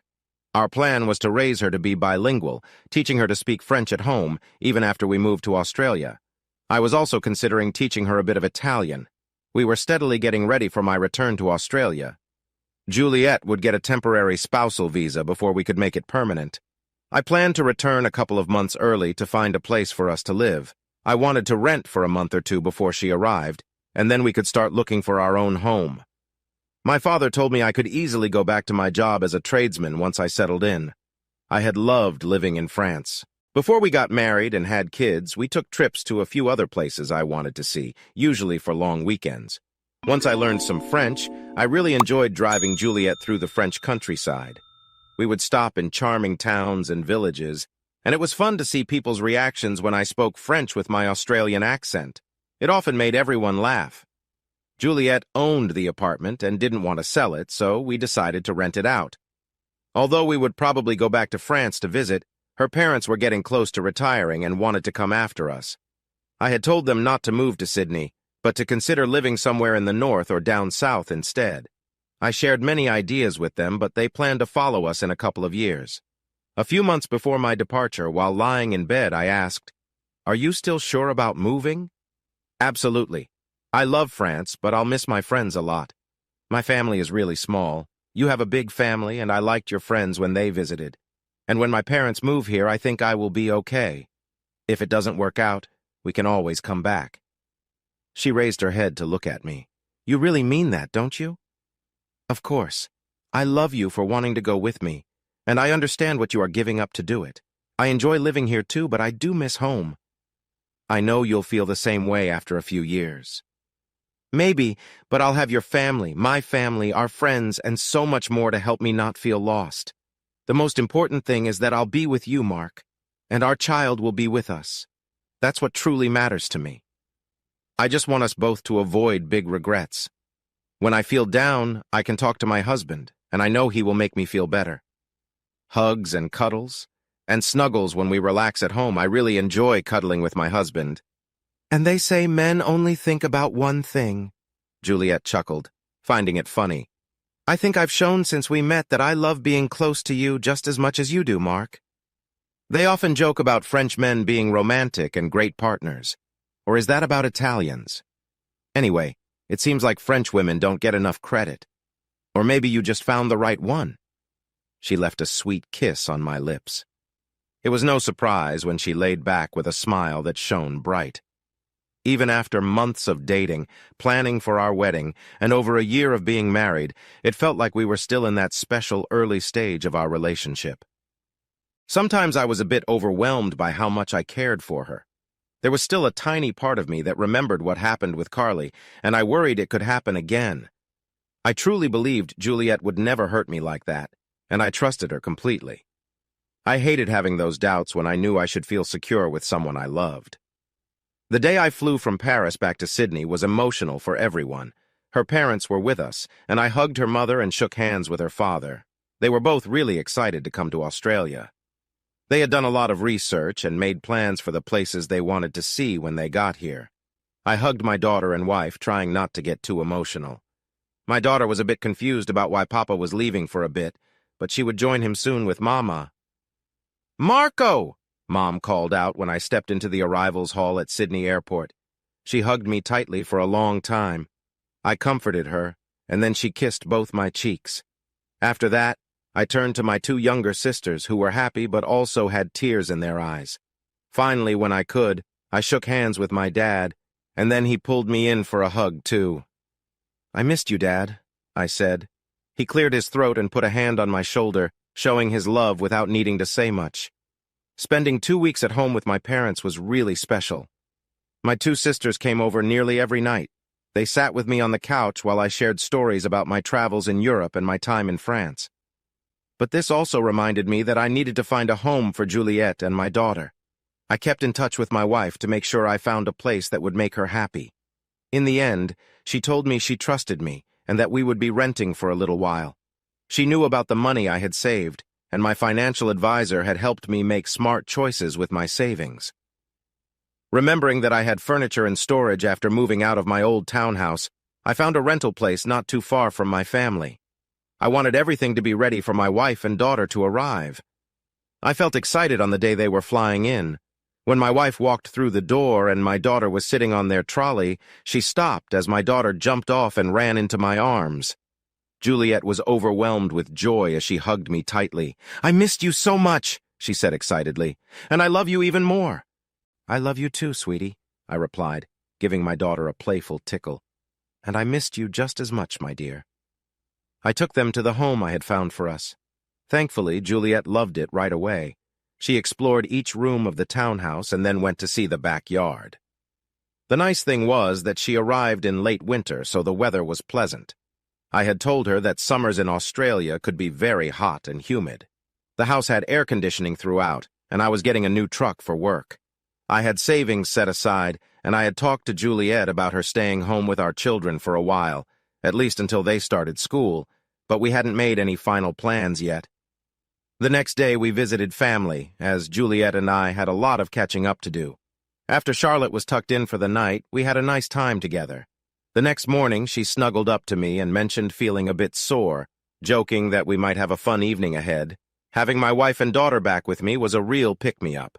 I had gone back to work and didn't like coming home to an empty house. Waking up with my wife next to me definitely made me feel better. My daughter was usually happy, giving hugs and smiles every morning when we left home and when I came back in the evening. To make sure Juliet didn't feel lonely, I invited my family to visit while she spent time online trying to meet new people. The best news came 4 months after she arrived when we could share that she was going to have another baby. This inspired us to start looking for our own house. We didn't want to rush, so it took us 5 months to find and finalize the perfect place. The house had 4 bedrooms, a big living and dining area, a modern kitchen, and 2 bathrooms, including one attached to the master bedroom. Many homes these days didn't have big backyards anymore. I just wanted enough space for a pool so the kids could swim when they were older. Pool parties always seemed like a lot of fun. Juliet quickly fell in love with living in Australia. While most people only know about Bondi Beach from TV, I was able to show her many beautiful beaches along the coast. I had to remind her that Australians were a bit more modest when it came to beach wear. "I'll just enjoy the beach at home then," she said with a smile. I'm still surprised I didn't know my wife could be so cheerful. "Only for you," she said, giving me a playful nudge. "This is our little secret." One night I was sound asleep when Juliet gently woke me up, telling me the baby was ready to meet us. Yes, we were having another daughter. Not needing to call an ambulance since we were ready, I carried a sleeping Charlotte and a bag for Juliet to the car, my wife showing little worry as I drove us to the hospital. A few hours later, we welcomed our second daughter, and we named her Amelie. The next day, while sitting beside her bed as she rested after feeding our daughter again, she opened her eyes and softly said, "Maybe we'll have a son next time." "2 is enough, sweetheart," I replied. "But we can talk about it later." "Are you sure? I would love to give you a son." Gently touching her cheek made her smile, the same smile I had fallen in love with. "I already have the perfect family, Juliet," I said. "Just make sure to rest for now. We'll think about all of that later." Mom and Dad were really excited to meet their new granddaughter. Once Juliet was home, we made sure to call her parents in France at least once a week to keep them updated on everything. They wanted to stay connected, but we all knew it would be a while before they could visit us. With a newborn, it was tough for us to travel to France, and we agreed that we wouldn't take our kids there until they were old enough to remember and enjoy it. I don't think I've ever been happier. I loved being a husband and did my best every day to make my wife happy. I truly enjoyed being a father to my children. I had no trouble getting up at night to take care of Amelie, and I would spend what felt like hours just watching her sleep. More than once, Juliet walked into the nursery to find me watching her. Sometimes she would wipe my cheeks and then give me a warm hug. "I guess it's the Italian side of you that shows your feelings," she said gently. "Thank you, Juliet," I whispered back. She knew what I meant. She moved closer and snuggled in. "I know they can never be replaced in your heart, but ever since our 3rd date, I have wanted to be your wife and start a family with you. They don't really talk to Mom and Dad anymore. I thought Jessica would at least want that. What about Charlie? I think I lost him pretty fast. He was always closer to his mom, and I'm sure Lucas won his love. I always believed there was a chance with Jessica. I thought she would understand someday and reach out when she was older." "How old is she now?" I asked. "She would be 17 now. She turned that age a couple of months ago. I tried to message her on social media and also sent a text to her phone. I never heard back from her. Time really does fly as you get older, and taking care of 2 little girls kept us busy." Juliet embraced being a mother with such ease that I often thought about what our lives might have looked like if we had met 10 years earlier. When I brought this up, she smiled and said, "If we had met then, I wouldn't have found the man I love now. And I really cherish that I helped bring some joy back to your life." We decided not to have a 3rd child. I still felt like a father of 4. After having 2 children, Juliet shared that she wanted to feel like herself again and enjoy life without worrying about having more kids. She was happy with the birth control pill, but it did cause her a few small problems. To manage this, I took steps to help us plan our family, knowing that we could change our plans if we wanted to. Once I was feeling better, our relationship grew stronger. Sometimes our time together was interrupted by our 2 small children, but we quickly took care of what they needed and then enjoyed being together again. On weekends, when the kids were napping, we really appreciated our time together.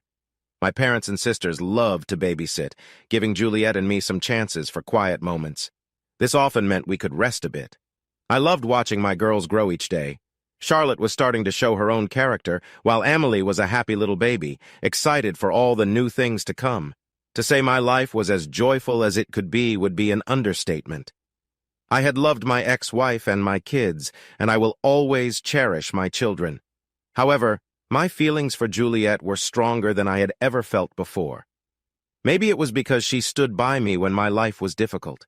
Even while traveling across Europe, only with her did I feel whole again, ready to love. The only thing that would make my life better now, after my in-laws came from France and settled a few hours away on the Central Coast, was seeing my children again. I wasn't really practicing Catholicism anymore, but sometimes I would lie in bed with Juliet. She would softly share her wishes for my happiness, dreaming of the day I could be with my kids again. A couple of years later, the music was loud. The pool was filled with families having fun. My dad was at the grill, laughing with Henri and a few neighbors. My mother and Georgine were looking after all the other kids, both younger and older. My two children loved being with their grandparents, laughing at their strong French accents.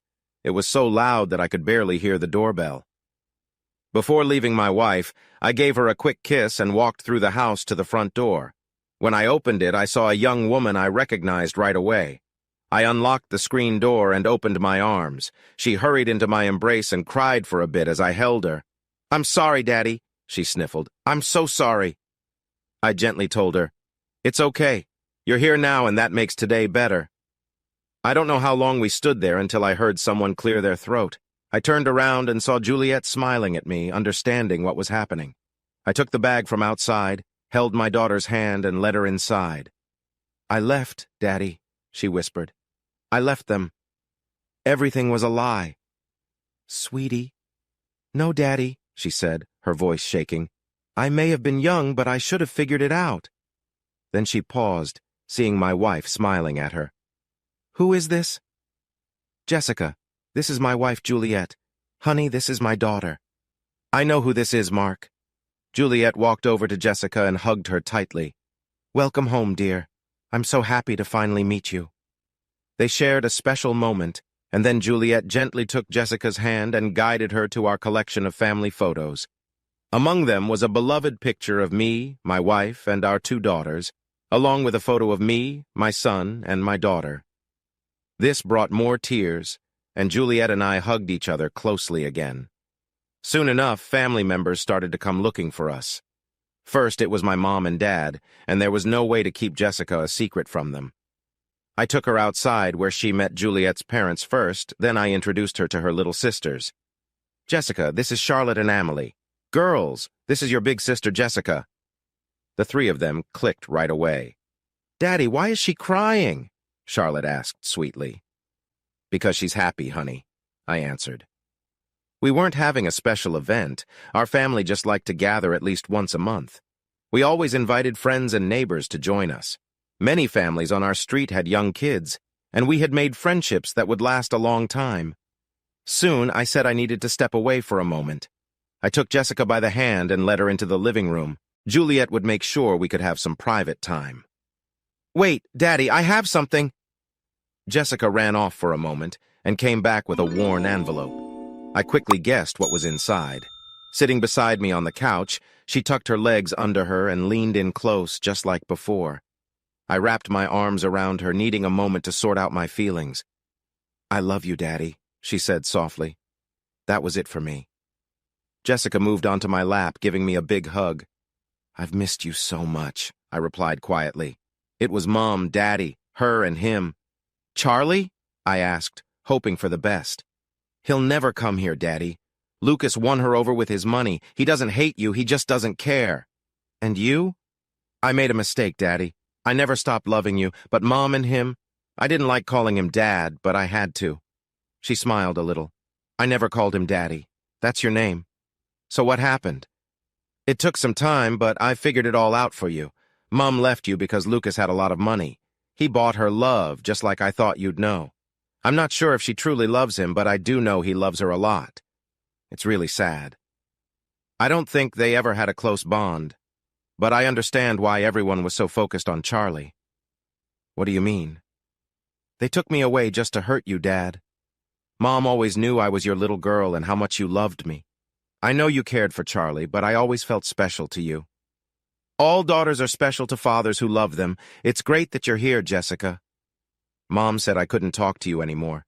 She didn't explain why, but I knew it was to hurt you. If she ever caught me talking to you, I'd get in trouble. Anyway, about Charlie. Mom messed up your relationship because Lucas wanted a family, but he couldn't have kids, so it was arranged for him to take your wife and your son. I looked at my daughter for a long moment before I asked, "Are you serious?" "There's nothing written down, Dad, but I've heard enough over the years to figure it out. I believe Mom still cared about you even after she left. That's why she made things so tough during the divorce. If she made you dislike her, it made things easier for her. Does she ever wish she hadn't left me? She seems to live a shallow life now, Dad. She might have a lot of money, a big house, a nice car, and fancy vacations, but none of it feels real. Lucas hardly pays her any attention. Charlie is becoming more like him every day. I've heard Mom say more than once during arguments that Lucas is nothing like you." I couldn't help but smile as Jessica laughed. "I know you've missed a lot, Dad. When I turned 18, I felt like it was too late to change things. You've missed so much." "I haven't. I've kept up with your social media." That made her smile bright. "I wanted to keep them public, Dad. I followed yours too. You traveled all around Europe and then Her lower lip began to tremble. "I thought you had moved on." "Never," I said, holding her tight. "Not a single day has gone by that I haven't thought about you." "Promise?" "Absolutely. Juliet has always wanted to meet you. Your little sisters know all about their big sister." After hugging for a little longer, we went outside to join everyone. Jessica was now 19, and I knew she was studying at university. She had always been smart. I watched her greet my friends, both old and new, while her two aunts asked her questions, but I couldn't help but notice all the hugs and tears. Dad walked over with a drink and gave me a comforting pat on the back. "She was always going to come back," he said. "Your ex-wife and son? Well, that's a different story. It hurts. Here's a simplified version of your text. It will always hurt, but what she told me wasn't a surprise." As the party came to an end, Jessica stayed close to me, often holding my hand or just gently touching me, as if she was worried I might go away. Juliet talked with her for a long time, and I loved how nice they were to each other. Our two daughters had their own room, and the last bedroom was for guests. After everyone left that night, Jessica read a bedtime story to her sisters. I stood at the doorway while she got ready for bed. "One last thing, Daddy," she said, waving for me to sit on the edge of the bed. Juliet joined me on one side while Jessica sat on my other side. She handed me a folder and opened it. "I never wanted this, Daddy, but Mom said I didn't. Well, you can guess." It was paperwork for adoption. Yes, it was for Jessica when she was older, but it also meant she would take my name again right away. I couldn't find any words as tears filled my eyes. With a warm hug on both sides, she said, "I told Mom I would do this. And since I'm over 18, there's nothing they can do. Lucas didn't agree with me, but I stood firm." That made me smile and eased my heart a little. "He never got his way, Daddy. I was just young and afraid." "I remember, sweetheart." I took a deep breath. "Part of me wants to reach out to Carly, but—" "She's not happy," Jessica said. "I think she told the truth about Lucas. I doubt anything serious happened before she left. I know she has had more than one relationship since they were married." "Does he know?" "I think they both have been unfaithful. She won't leave because of the life they have. She knows about all the young women he spends time with but doesn't do anything to change it." "I guess I never really knew her." "You did, Daddy. More than once she's mentioned how sorry she is for leaving you and admits that she still cares about you. Lucas doesn't care for her the way you did, because he knows she only likes him for what he can offer. She loved you for who you are, Daddy. It's a pity it wasn't enough, but I should thank her. Without her leaving, I would never have met Juliet. I like her too, Daddy. Jessica, you can stay as long as you want. This is your home," Juliet said kindly. "I left a lot behind, Daddy. I might need some help to get it back. We can do it next Saturday if you want. Do you have classes on Monday?" "No, that's why I came today. I brought enough clothes for a few days and some things I'll need." I paused, knowing I had to say something important. "Sweetheart, can you give me a moment with Jessica?" Juliet smiled and stepped out of the room. "Did your mother ever mention—" "500,000, Daddy!" she exclaimed, then laughed. "I must be worth more than that." She giggled as I playfully poked her side and she hugged me tightly. "You're truly special, my dear. But I knew your mom would never change her mind, and since you didn't want any of this—" "I didn't want it. But Charlie did, and that's why I had Mom, Lucas, and others trying to persuade me. I finally gave in just to get them off my back. They wouldn't even let me say goodbye. She needed a moment to gather her thoughts before settling down. Once she was under the covers, I sat on the edge of the bed and quietly watched her for a few minutes. Leaning down, she softly told me she loved me. One day, when Jessica has her own child, she will understand how deep my love for her is. The moment she realizes a father's love for his daughter will stay in my heart forever. But that was a long way off. Having Jessica in our home was a joy. Her two little sisters followed her everywhere like little shadows. Juliet accepted her as part of our family right away. In fact, I think Juliet saw her as a third daughter almost immediately. I enjoyed coming home after a long day at work and finding the two of them in the kitchen, happily chatting with each other. One day, I drove Jessica to her old home. It was an interesting visit. When she knocked on the door, one of the staff let us in right away. To my surprise, I quickly saw my ex-wife's face. She looked just as lovely as I remembered. Time had been good to her. I wasn't sure how to feel about it. "Mark," Carly said, surprised.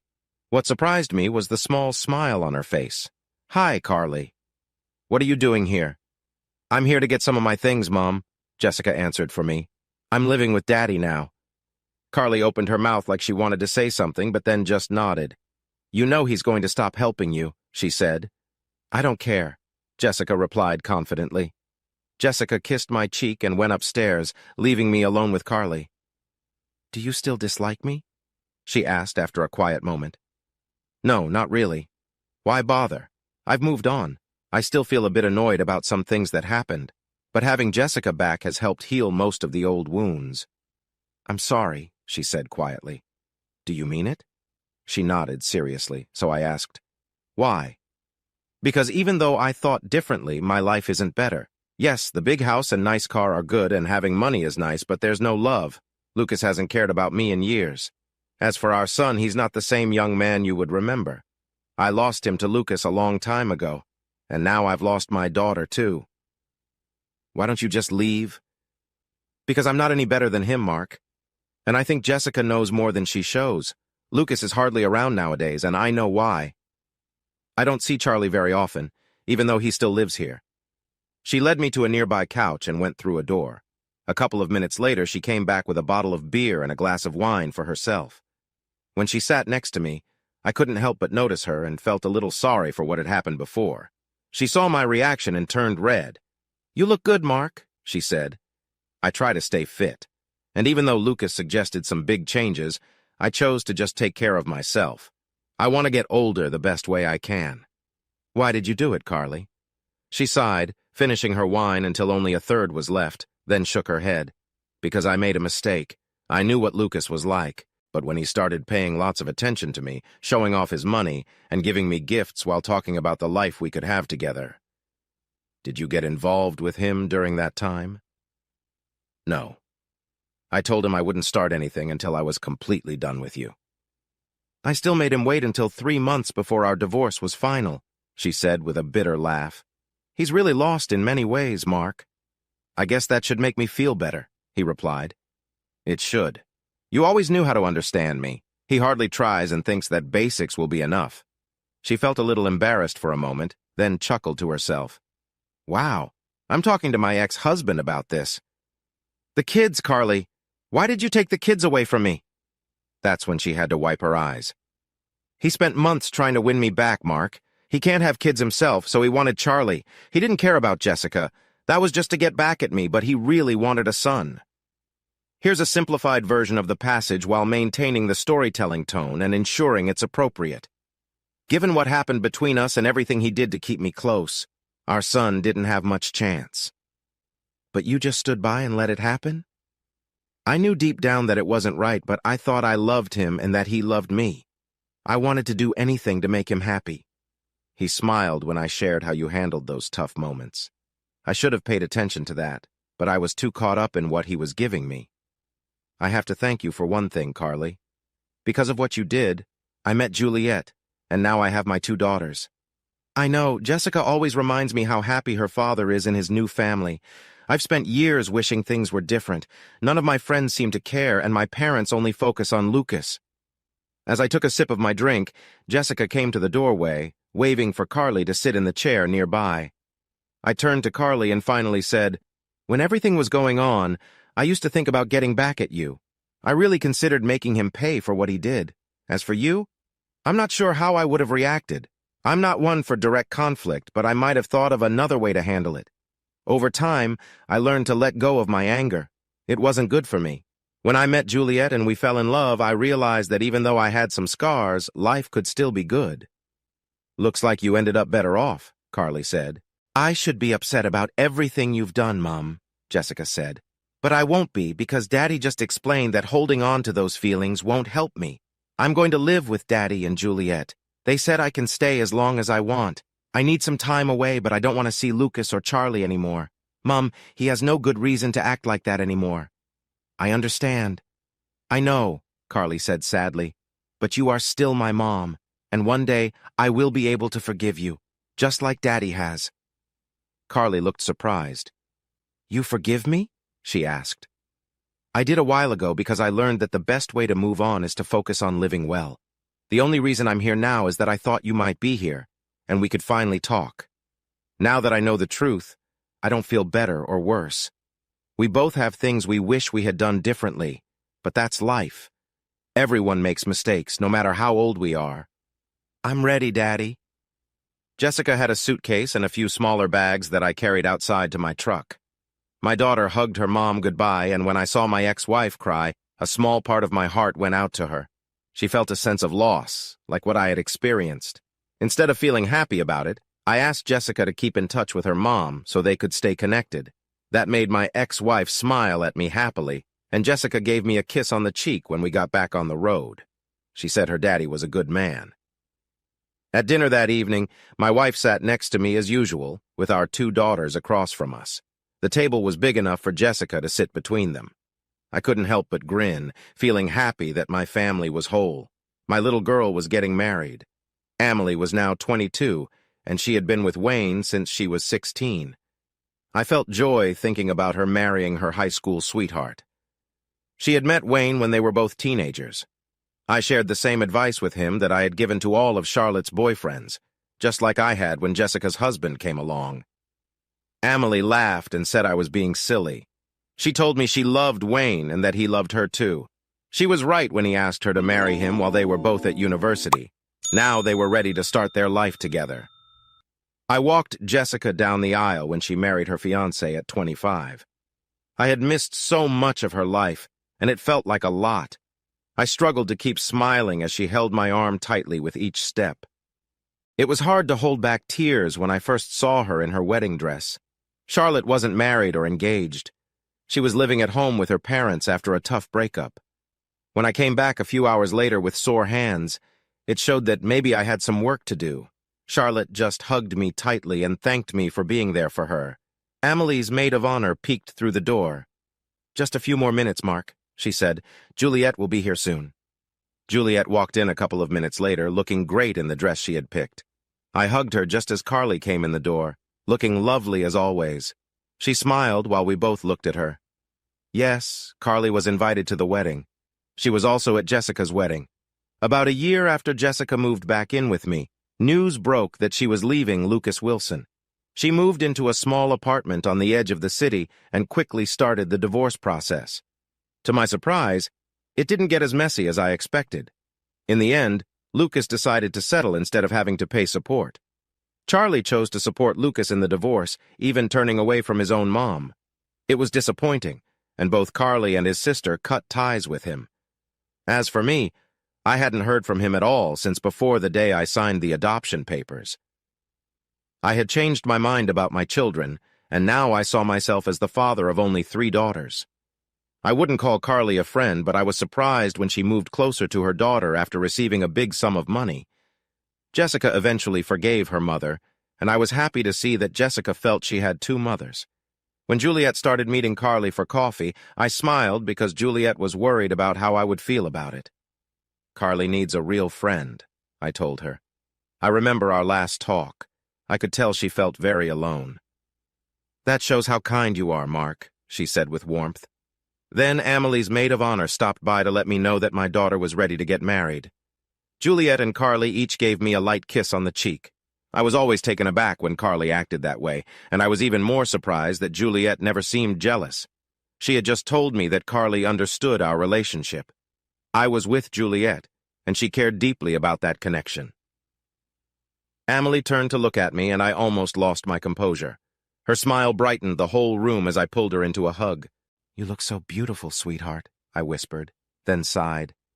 "I can't believe you're getting married. I still remember holding you the day you were born."